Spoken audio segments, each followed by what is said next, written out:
პროევროპული აქციების მონაწილე 19 წლის საბა ჯიქიას პოლიციელზე თავდასხმის ბრალდებით მოსამართლე თამარ მჭედლიშვილმა 4 წლითა და 6 თვით თავისუფლების აღკვეთა მიუსაჯა. განაჩენის გამოცხადების შემდეგ დარბაზში ხმაური არ ყოფილა. ჯიქიას ოჯახის წევრები, მეგობრები და მხარდამჭერები ჩუმად ტიროდნენ. მედიას სასამართლო პროცესზე ვიდეო ფოტო გადაღების საშუალება ახლაც არ მისცემია.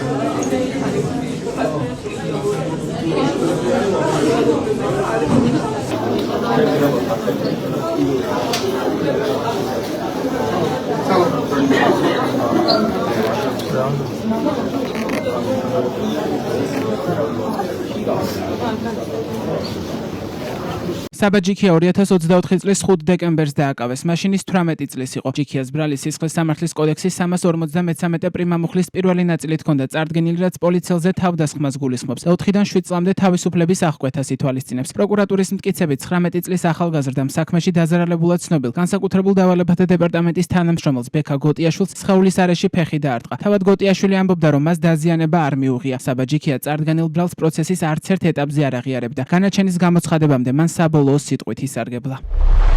მეგობრებო, უღრმესი მადლობა თითოეულ თქვენგანს თანადგომისთვის, გულშემატკივრობისთვის. მოტივაცია ეს და იმის შეხსენება, რომ მარტო არ ვართ. მეგობრებო, ცოტა მარტივი ნათქვამია უკვე დიდი ხანია ერთ ოჯახად ვიქეცით, ერთი მიზნის ირგვლივ. ეს მიზანი კი რუსული რეჟიმის თავიდან მოშორება არის, ისთვისაც შეუპოვრად ვიბრძვით. ჩვენთვის 4 კედელში გამომწყდეულებისთვის რთულია იმის ყურება, თუ როგორ ცდილობენ იძალოდონ თქვენზე ყველანაირი მეთოდით, როგორ ცდილობენ ჩაახშონ თავისუფალი აზრი, მაგრამ ხედავთ იმასაც, როგორ იცავთ ერთმანეთს, ხედავთ უფრო მეტ თავისუფალ აზრს, რაც გვაძლევს იმედს, რომ რაღაც იქნება. პროცესებზეც იმიტომ დავდივართ 5-6 საათი ვიცით მოსაცდელ საკანში, რომ ვიცით აქ გველოდებით და ჩვენს გაჩვენოთ, რომ არ გვეშინია, არ გამწყდარვართ, თუმცა მაინც მაქვს შინაგანი შიში. მე მეშინია დამარცხების, რადგან არ მინდა მომავალმა თაობებმა ამ მარცხის გამო გავკიცხონ. მე მეშინია დამარცხების, რადგან არ მინდა რომ ბავშვები უსამართლო ქვეყანასა და დიქტატურაში გაიზარდონ. ამიტომ რითიც შევძლებ, სადამდე შევძლებ, ვიბრძოლებ ბოლომდე. 19 წლის ბიჭისგან ამის მოსმენა უცნაურია, მაგრამ ეს ასია. ჩემო მეგობრებო, მე არ დავნებდები. დიდად არ მახარებს ის ფაქტი, რომ 4-დან 7 წლამდე ციხეში აბსურდული ბრალდებით მიწევს წასვლა და ახალგაზრდული წლების ციხეში გატარება, მაგრამ ჩემს დაპატიმრებას თავისი დადებითიც ჰქონდა. დიდი ოჯახი შევიძინე, მაგარი ბიჭები გავიცანი, გავიგე თავისუფლების ფასი. რა მდგომარეობაა ქვეყანაში და ყველაზე მაგარი რაცაა. შვილიშვილებისთვის მექნება მაგარი ისტორიები მოსაყოლი. მოყოლა კი არ შემწყვება, რადგან ისტორიის სწორ მხარეს ვდგავართ.